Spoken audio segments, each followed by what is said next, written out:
पहले अरुणाचल प्रदेश में आर्मी को मूव करने के लिए पैदल, हाथी और अन्य उसकी व्यवस्था की जाती थी। आज हमारे टैंक चले जाते हैं। आपको कैसा लगता है, क्या हमारी सेना पिट रही है, पीछे हट रही है, या वो पिट करके पीछे चले जा रहे हैं?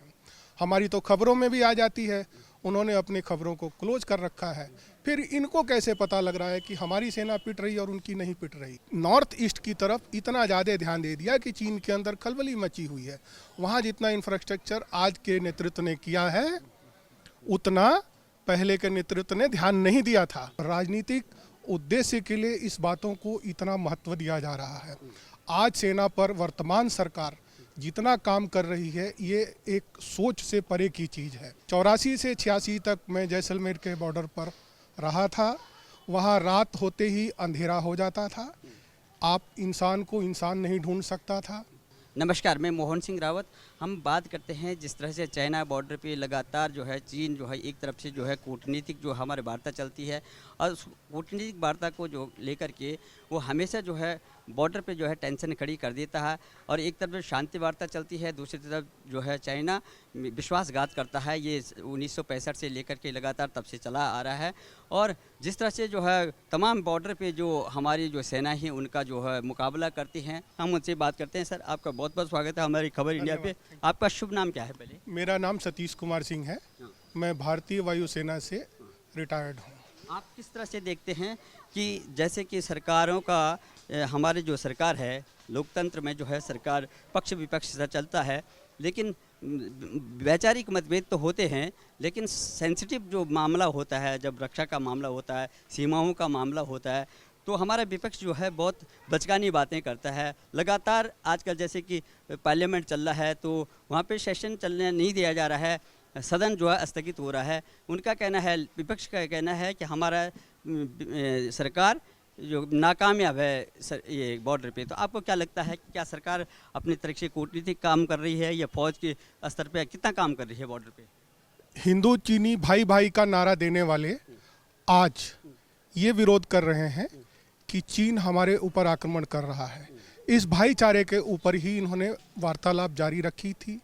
तब इस देश में सेना की व्यवस्थाएं बॉर्डर पर इतनी सक्षम नहीं थी, इतनी मजबूत नहीं थी, और पहले भी चीन ये सब करता रहा। आज सिर्फ राजनीतिक उद्देश्य के लिए इस बातों को इतना महत्व दिया जा रहा है।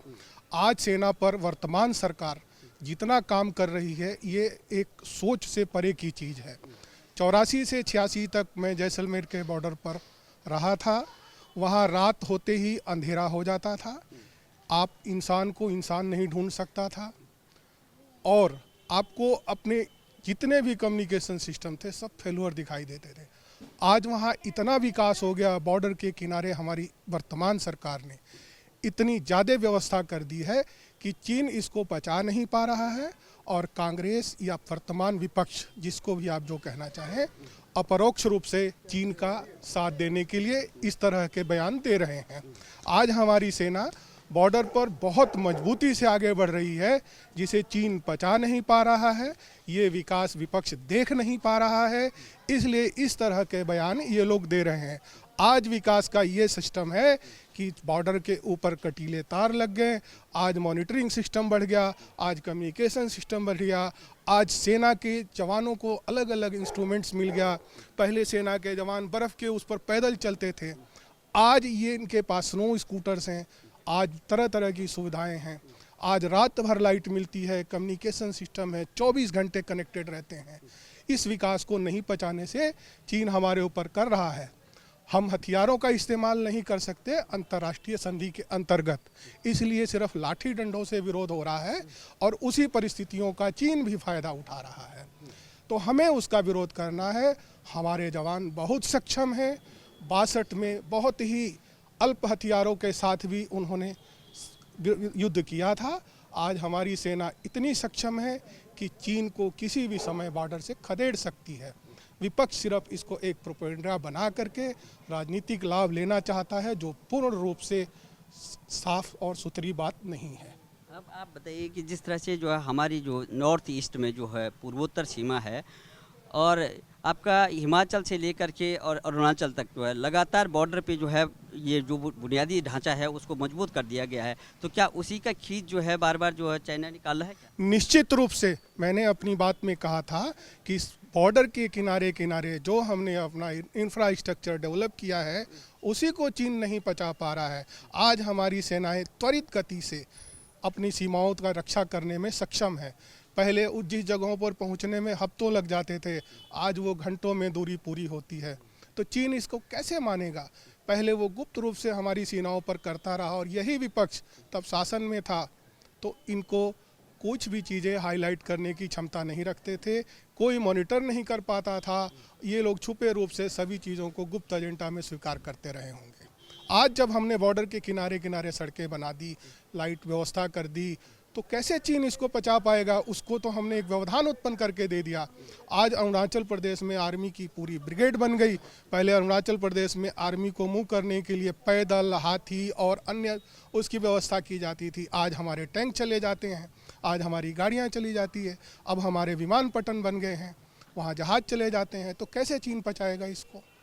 जिस तरह से हमारे फौजी जो है वहाँ पर तैनात रहते हैं और वो उनका डटकर मुकाबला कर रहे हैं, देश के विपक्ष जो है, जैसे राहुल गांधी की हम बात करते हैं, राहुल गांधी जो है भारत जोड़ो यात्रा करते हैं, उस बीच में उनका बयान आता है, विपक्ष जो है मजबूत विपक्ष जो प्रधानमंत्री के दावेदार है वो कहता है कि फौज पिट रही है। तो आपको क्या लगता है? ये बिल्कुल गलत है। जब लड़ाई होती है तो कोई थोड़ा ज़्यादा या कोई कम, लेकिन हमारी सेना ज़्यादा सक्षम है। ये एक प्रोपेगेंडा है। हमारी सेना बहुत मजबूत है और बहुत अच्छे से सामना करने में सक्षम है। ये एक प्रोपेगेंडा है जिसको उनको कहने दीजिए। आप खुद देख रहे होंगे, आपको कभी कभी वीडियो क्लिप्स दिखाई देती होंगी जो बिल्कुल वहाँ की ताज़ा घटनाक्रमों के अंदर होती है। आपको कैसा लगता है? क्या हमारी सेना पिट रही है, पीछे हट रही है, या वो पिट करके पीछे चले जा रहे हैं? हमारी तो खबरों में भी आ जाती है। उन्होंने अपनी खबरों को क्लोज कर रखा है। फिर इनको कैसे पता लग रहा है कि हमारी सेना पिट रही है और उनकी नहीं पिट रही है? आप इसको ज़रा एनालाइज करिएगा अपने नज़रिए से।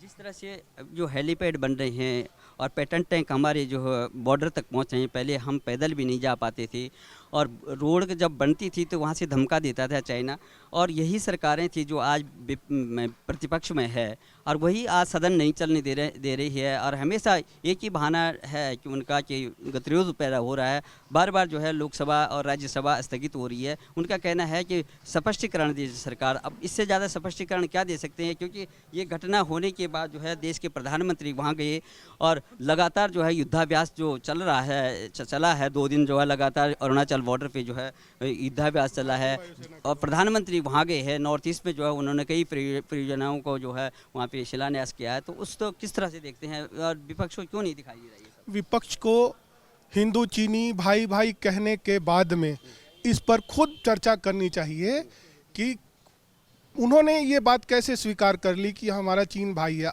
उनका वो भाई आज हमारे सेनाओं पर आक्रमण करने की क्यों शुरुआत करता है? क्या उन्होंने इनको वाकई भाई मान लिया था कि आप आइए हमारे रहिए, और अब हम उनका विरोध कर रहे हैं तो इनको कष्ट हो रहा है?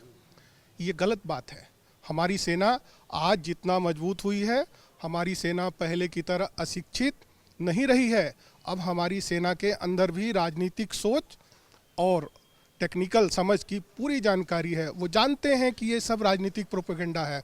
वो उनका मोरल बहुत हाई है, वो आज लड़ने को तैयार हैं, और सबसे ज़्यादा सेनाओं का मोरल हाई करने में भारतवासियों का हाथ है। भारत देश की जनता सेनाओं के साथ में हमेशा खड़ी रहती है विपरीत परिस्थितियों में। युद्ध में आगे जब हमारी सेना बढ़ती है या इस तरह का कोई होता है तो सामूहिक जन समर्थन, विशाल जन समर्थन हमारी जनता के द्वारा सेना को मिलता है, और इसी कारण से हमारी सेना पूर्ण रूप से सक्षम है। आप आर्मी से रहे हैं, आप ज़्यादा जानकारी रखते हैं कि तब की सरकारों में और अब की आज की सरकार में कितना इच्छा शक्ति है, कितना आप फौजियों को जो है वहाँ पर ऑर्डर बताते हैं कि जब वहाँ पे जो एक्शन लेना होता था तो यहाँ साउथ ब्लॉक में जो है यहाँ से फ़ोन जाता था, तब एक्शन होने से पहले जो है वहाँ पे कार्रवाई होती थी। अब की सरकार निर्णय लेने में बहुत ही त्वरित है, बहुत इच्छा शक्ति से मजबूत है, और जितनी जल्दी ये निर्णय लेते हैं और मजबूत निर्णय लेते हैं उतना पहले कोई अन्य सरकार लेने में सक्षम नहीं थी। ये सरकार बहुत ही रूप से सक्षम है, पूर्ण रूप से सक्षम है। इसका विरोध करने के लिए, इसका निर्णय लेने के लिए, और आज इसी का परिणाम है कि हमारी अंतर्राष्ट्रीय छवि एक बहुत ही मजबूत देश के रूप में उभर गई है, चाहे वो रक्षा क्षेत्र से हो, चाहे आर्थिक क्षेत्र से हो। यदि आप रक्षा क्षेत्र से मजबूत होंगे तो आपकी अर्थव्यवस्था भी मजबूत होगी, और इस दोनों में हम बहुत तेज़ी से आगे बढ़ रहे हैं। बहुत ही निचले पायदान से हम बहुत ही ऊपर आ चुके हैं। तो हमारी सेनाओं के बारे में यदि कोई विरोधी दल, विपक्ष ऐसी बात करता है तो ये सरासर गलत है। प्रधानमंत्री का जो नॉर्थ ईस्ट वो दौरा हुआ है लगातार, और उन्होंने 2 दिन तक वहाँ पे दौरा किया है चीन बॉर्डर पे, उसको किस तरह से लेते हैं? पहले क्या इस तरह से अगर कभी टेंशन होता था तो यहाँ का जो शीर्ष नेतृत्व है जो है वहाँ पे दौरा करता था? चीन का विरोध करने में पहले का शीर्ष नेतृत्व हमेशा ही आनाकानी करता रहा था। आज का जो नेतृत्व है उसने नॉर्थ ईस्ट की तरफ इतना ज़्यादा ध्यान दे दिया कि चीन के अंदर खलबली मची हुई है। वहाँ जितना इंफ्रास्ट्रक्चर आज के नेतृत्व ने किया है उतना पहले के नेतृत्व ने ध्यान नहीं दिया था, इसीलिए ये सारी परिस्थितियाँ उत्पन्न हो रही हैं। हमारा शीर्ष नेतृत्व आज छोटी छोटी बातों में उस क्षेत्र का दौरा करके उसके चहुमुखी विकास में लगा हुआ है, बॉर्डर के किनारे किनारे इंफ्रास्ट्रक्चर डेवलप करने में लगा हुआ है। इसीलिए जनता के बीच में उनका समर्थन बढ़ रहा है और विपक्ष खलबलाया हुआ है। चीन को भी इसी बात की खलबली है कि अगर इन्होंने यहाँ तक सड़कें बना ली तो हमारे को तो ये बहुत जल्दी व्यवधान डाल देंगे। तो ये एक सिर्फ और सिर्फ विरोध करने वाली बात है।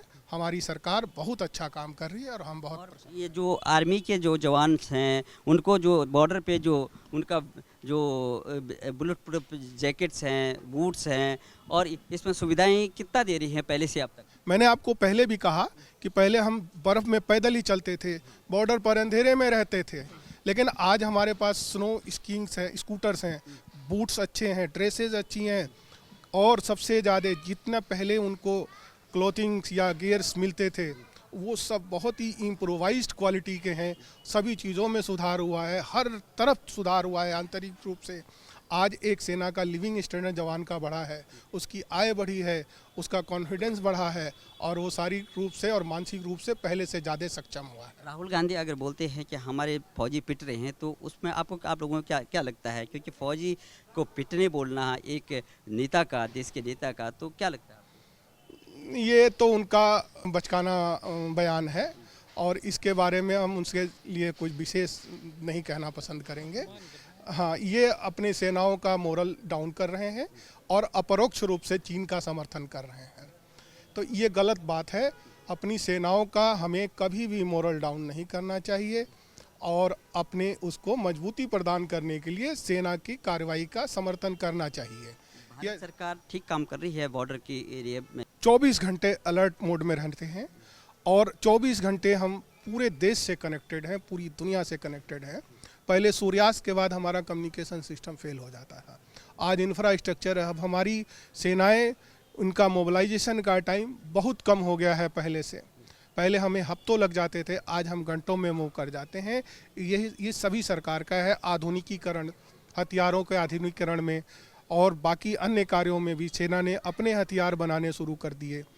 और सुरक्षा के लिए, जैसा आपने पहले पूछा, जो रक्षा गजेट्स हैं जैसे बुलेट प्रूफ जैकेट्स हैं या अन्य हथियार हैं, तो वो ये सरकार पूर्ण रूप से अच्छी क्वालिटी का ले करके और आधुनिक आज की सेनाओं को दे रही है।